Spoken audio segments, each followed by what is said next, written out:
Welcome to the McKinley Diaries 21 years on with myself, Nigel Vardy. We are now on day 19, the 18th of May, 1999. It says here, after some very vivid dreams with friends of old involved, you don't need to know the details. I've forgotten. We got up and tried to organise the tents, which were like a bomb site. And that's not like me at all. If anybody's ever camped with me, you'll know how organised and probably over-organised I am. Anyway, we had kit everywhere. And so we had to get ourselves sorted for the next day.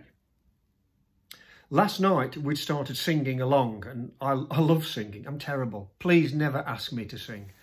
But we'd started singing along a mountaineering top 10 while we were on the mountain. Another joke, I suppose, to keep us going in the hard times. And well, here it is in no real order. I've written it down. River Deep Mountain High. Ain't no mountain high enough. There's a theme here. I'll climb the highest mountain. Ice, ice, baby. Misty Mountain Hop. Got to get some Led Zeppelin there. Top of the World. The Carpenters. Yeah, okay.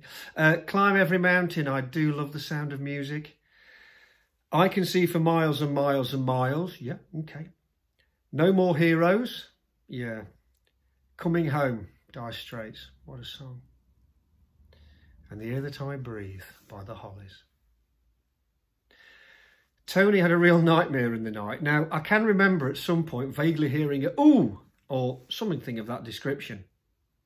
Because a stone had come down the hill, hit his tent, broken a pole and clouted him.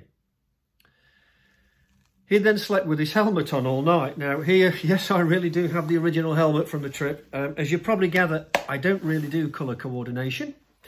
But this was the one I was climbing in. Yeah, and he slept all night with his helmet or not. But crikey, what a night for him. So we spent the afternoon winding down, organising and cooking mountain chapati. Steve actually made chapatis. We had flour, oil and boiled some water, patted them out on our own pans and fried them over the stove. Absolutely stunning.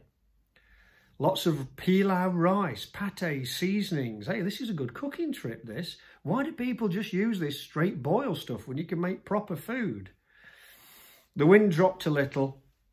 And actually it wasn't too bad an afternoon, and we managed to dry ourselves out, the tent out, the kit out.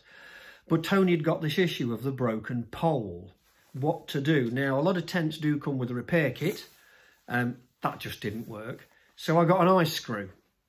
And I actually sat with the pole half the afternoon and repaired it with an ice screw, a bit of cunning and a lot of brute force. This is what ice hammers are for. As I've written here, it's not the skills you have at times, it's the knowledge on how you use them. Well, decisions had to be made for tomorrow, and we packed summit kit because tomorrow we hoped to be summit day. We got food ready. We're hoping to combine with the two American guys and go up as a team. And so Tony and Steve went off to find them while I filled up water bottles, prepared all the kit, and the 8 o'clock forecast shows light snow showers, possibility of 20-mile-an-hour winds, but okay, it's not too bad, and hopefully we're going to go for it. The lads returned with absolutely no sign of the Americans. Well, okay. And so I cooked tea. Steve and myself sat here writing our diaries, as you can see and read, it says here, and the sun set behind us.